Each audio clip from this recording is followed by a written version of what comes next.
আমি মনে করি যে সালমান রহমান সাহেব দুইবার ফাঁসি হওয়া উচিত। আমি পার্সোনালি বিলিভ করি এটা।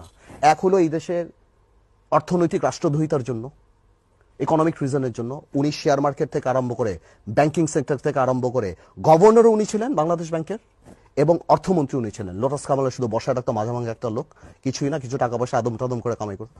সবকিছু উনি করে বাংলাদেশের ইকোনমি ধ্বংস করে দিয়েছেন একদম। সেই 96 থেকে আরম্ভ, উনি কিন্তু এই ব্যাংকই খায়নি, উনি শামিলা বাহরাইনের ব্যাংকও খেয়েছে, $49 মিলিয়ন, লন্ডনে ব্যাংক খেয়েছে, ওনার অভ্যাসই তাই।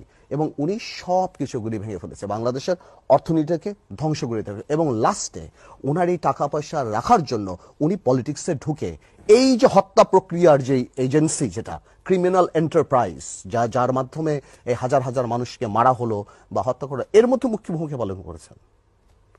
সো উনার দুইটা মামলা হওয়া উচিত, ট্রাস্ট মি। উনি এই যে আনিসুল হক সাহেব, কি দরকার আপনার বাবা এত নাম করা একজন লয়ার, আপনার দরকার কি একটা চেম্বার খুলে, আমি নাম বলবো না, ওনার একটা চেম্বার আছে, উনি ওই চেম্বারে আপনি টাকা দিলেই সিএমএম কোর্ট, মহানগর আদালত আপনার বেইল।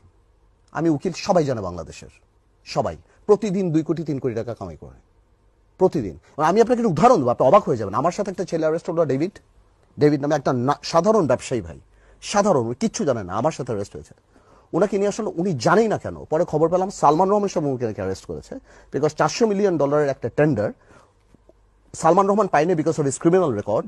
ডেভিড পেয়েছে ডেভিডের ক্রিমিনাল রেকর্ড করানোর জন্য, এবং সেই ডেভিডকে অ্যারেস্ট করে 5 দিনের রিমান্ড দিয়ে নেগোশিয়েট করে এই লোকটা, আমি আর উনি একই বিছানায় থাকতাম, উনি আমাকে তার কাছ থেকে এই যে আপনার ডিবি হারুন, লেকশোর হোটেল, আমি এই অনুষ্ঠানে বলছি যে লেকশোর হোটেলের ভিডিও নিয়ে আসা উচিত এই মুহূর্তে, যে গত 1 মাসে ওখানে কত নেগোসিয়েশন হয়েছে রাত 11টার পরে, তার কাছ থেকে টাকা নিয়ে আনিসুল হকের চেম্বার দিয়ে বেল নিয়ে নিল। This is a criminal enterprise. হাজার হাজার কোটি টাকা তারা এভাবে নিয়েছে এবং রাষ্ট্র ধ্বংস করে দিয়েছে। এই যে আনিসুল হক বলতো না, একটা বক্তব্যে মনে আছে আনিসুল হক বলছিল, আমি অ্যাটর্নি জেনারেলকে বলে দেব, আমি নির্দেশ দিয়েছি অ্যাটর্নি জেনারেলকে। আপনি নির্দেশ দেওয়া কে? ওরা বলে আইনের শাসন, এটা আনিসুল হকের শাসন, এরা রাষ্ট্রদ্রোহী। তো এইভাবে করে এই সিস্টেমগুলি যখন, এবং প্রত্যেকটা সিস্টেম, আপনার মনে আছে বাংলার বাণীতে 1975 সালে পরে সে ফজলুল হক মনির একটা কলাম ছিল, মনেমের আমলা দিয়ে নতুন বাংলা চলে না, সঠিক, হ্যাঁ, 75-এর পরে যে ছিল। এটা তো অনেকটা এরকম যে আওয়ামী লীগের আমলা দিয়ে কি নতুন বাংলা চলবে? চলবে না। This is very important. কিন্তু চালাতে হবে, আমাদের অ্যাডাপ্টেবিলিটি করতে হবে। এখন এর মধ্যেও ভালো অফিসার আছে, এর মধ্যেও ভালো পুলিশ আছে, এর মধ্যেও ভালো জাজেস আছে, তাদেরকে ওই অ্যাডাপ্টেবিলিটি, ওই গুড সেন্সের জায়গায় নিয়ে এসে আমাদের চালাতে হবে। But Awami League has destroyed the country. Awami League রাজনীতি শেষ করে দিয়েছে, দেশ শেষ করে দিয়েছে, সব ধ্বংস করে দিয়েছে।